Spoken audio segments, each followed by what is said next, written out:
ขอบใจแขกผู้มีเกียรติทุกท่านกันหน่อยน้องไก่น้องมาร่วมมนต์ซื่นกับเราฮอมเมดประธานน้องไก่น้องแล้วมุกรอบต่อไปกันหน่อยทางครอบครัวเราเราได้เรียนสมพงษ์ผลขอมอบเป็นเกียรติให้แก่ทางประธาน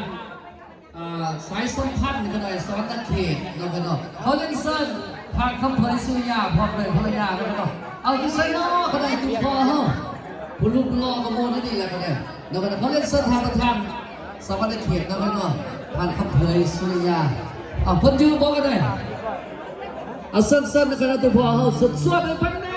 วพี่น้องนะ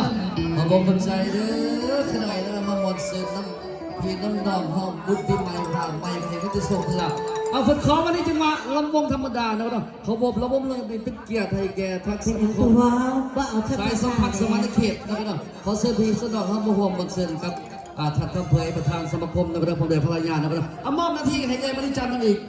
เป็นหลอกลำวงธรรมดาพอสีพันดอนค่ะ โอ้เป็นบักซีบันดอนบ้านห้องเอามอบไปเลยกันเลยเนาะเป็นบรรยากาศมวลซึนด้วยพี่น้องห้องเนาะจะได้มอบให้เลยห้องลองซิบันดอนเป็นม้วนในตุพอห้องพอด้วยแขกคงไม่เกียรติทุกฐานมาห่วงมวลซึนพร้อมกันนะครับเนาะเอาเส้นเลยกันหน่อย